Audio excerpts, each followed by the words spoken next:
Hello everyone, welcome to my YouTube channel vitamins institute. So आज जो topic करने जा रहे हैं that is energy sources. Energy sources कह सकते हैं, इकोसिस्टम कह सकते हैं, बायोडाइवर्सिटी कह सकते हैं या एनर्जी फ्लो कह सकते हैं। ठीक है, किसी भी सब्जेक्ट में स्पेसिफिकली अगर मैं बात करूं, अगर फिज़िक्स की, ठीक है, टिल 10th CBSE ICSE, ठीक है ना, अगर मैं फ़िज़िक्स की बात करता हूँ, ठीक है, तो उसमें हमारे पास ये energy sources, energy flow, food chain, food web, उसमें टॉपिक्स आ जाते हैं। अगर हम +1 +2 की बात करें तो बायोलॉजी में इकोसिस्टम पूरा यूनिट है, उसमें ये सब कुछ आ जाता है। ठीक है, सो ये चीज़ें हम डीपली डिस्कस करेंगे आज। अच्छा, एनर्जी सोर्सेज, अब उसका पहली ऑप्शन है हमारे पास, दो तरह के सोर्सेज होते हैं, रीन्यूएबल एंड नॉन रीन्यूएबल। ठीक है ना, तो उसका सबसे पहली ऑप्शन है रीन्यूएबल। ठीक है ना, जो हम बार बार यूज कर सकते हैं, रीन्यूएबल। ठीक है ना, रीन्यूएबल, और इसका एक और नाम है non conventional sources of energy. इसे और क्या कैसे डिनोट कर सकते हैं?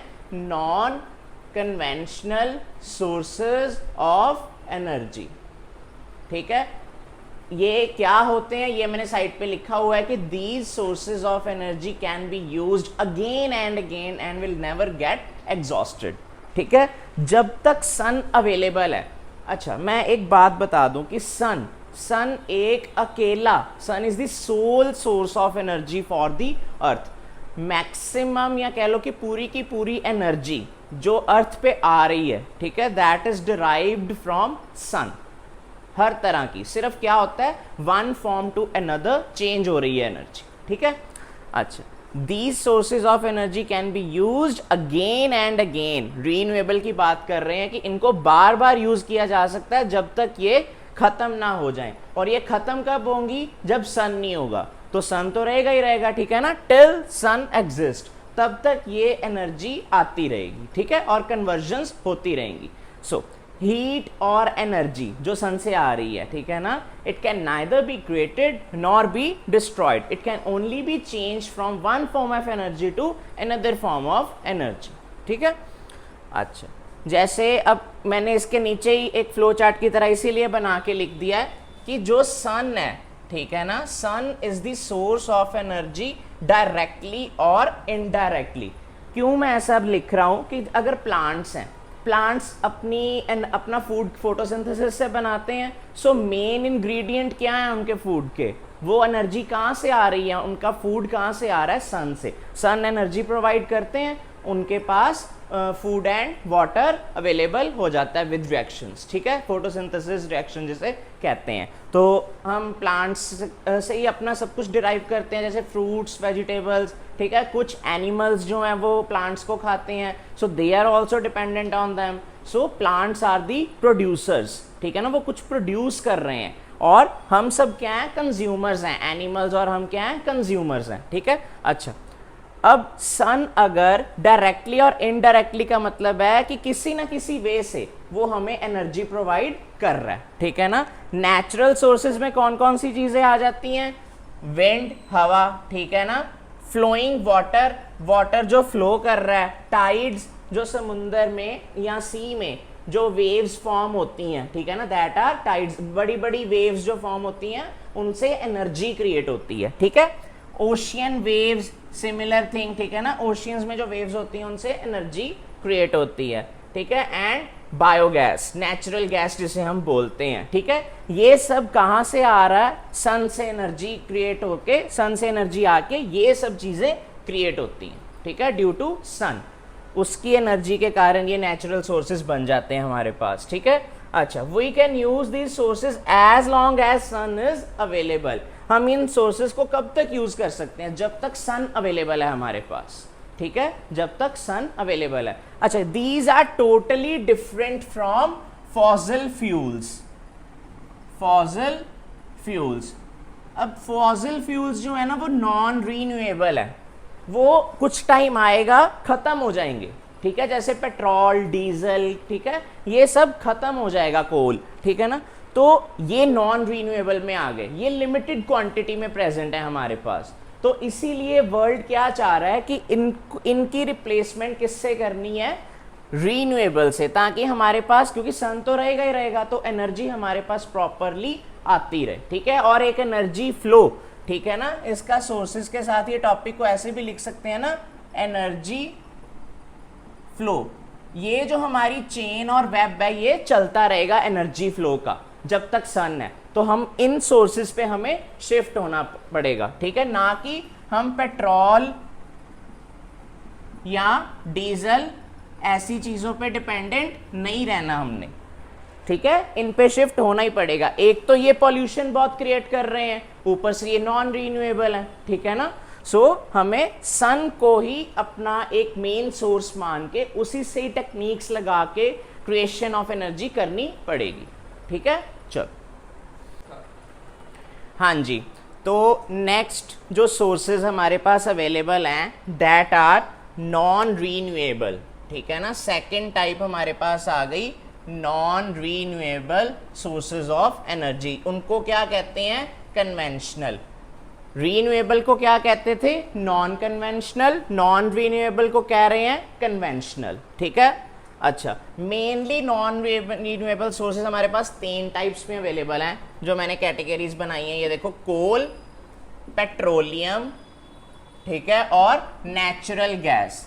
हम कहते हैं ना कि जैसे वो अरेबिक कंट्रीज हैं जहाँ पे शेख्स वगैरह ये होते हैं, ठीक है ना, दुबई और ये, ठीक है ना, सऊदी अरेबिया, इनके पास ऑयल रिफाइनरीज बहुत ज़्यादा हैं। क्यों ज़्यादा हैं? जैसे हम अपने वेल्स बनाते हैं तो पानी निकलता है, ऐसे अलग अलग अर्थ पे अलग अलग चीज़ों पे अगर हम डिगिंग अप करेंगे ना, जैसे डिग करेंगे कोई चीज़ को, तो जैसे वेल्स हमने खोदे, ठीक है ना, ग्राउंड में, तो कई जगह से गैस और पेट्रोलियम निकलता है, कहीं से पानी निकलता है, कहीं से कुछ निकलता है, ठीक है ना। सो ये हमारे पास कुछ ऐसे रिसोर्सेज आ गए जो हमारे ख़त्म हो सकते हैं, क्योंकि इनको मिलियंस ऑफ ईयर्स लगते हैं बनने में।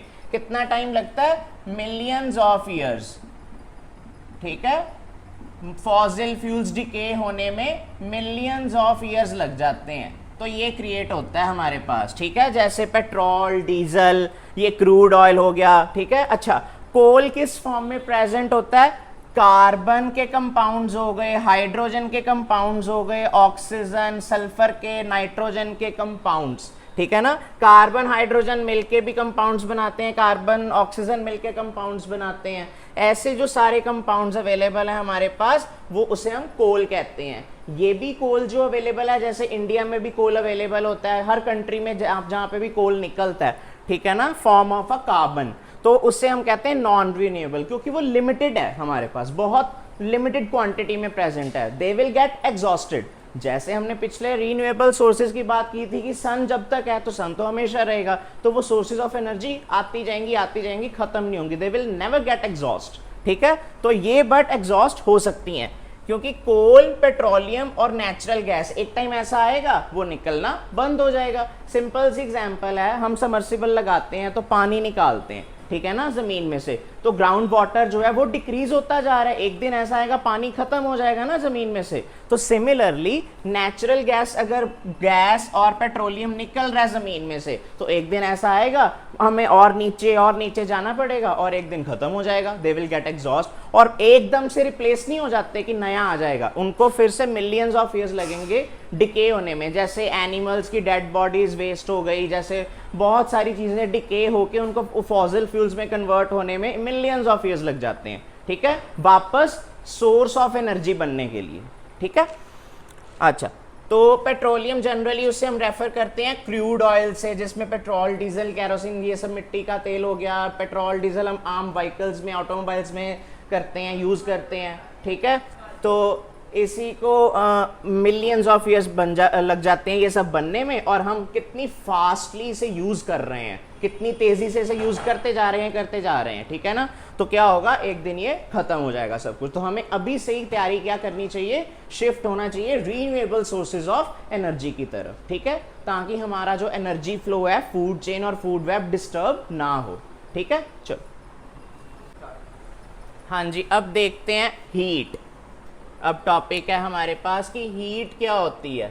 बेसिक चीज़ जो हर किसी मैकेनिज्म में बहुत बड़ा रोल प्ले करती है, most of the mechanisms, most of the chemical reactions में हीट अपना रोल प्ले करती है। जैसे सन से भी अगर हम कहें कि एनर्जी आ रही है तो किस फॉर्म में आ रही है, हीट एनर्जी आ रही है ना, थर्मल एनर्जी आ रही है हमारे पास, ठीक है ना। किसी भी चीज़ का टेम्परेचर चेंज करने में सबसे बड़ा रोल प्ले होता है किसका, हीट का होता है। So heat is the internal energy of molecules.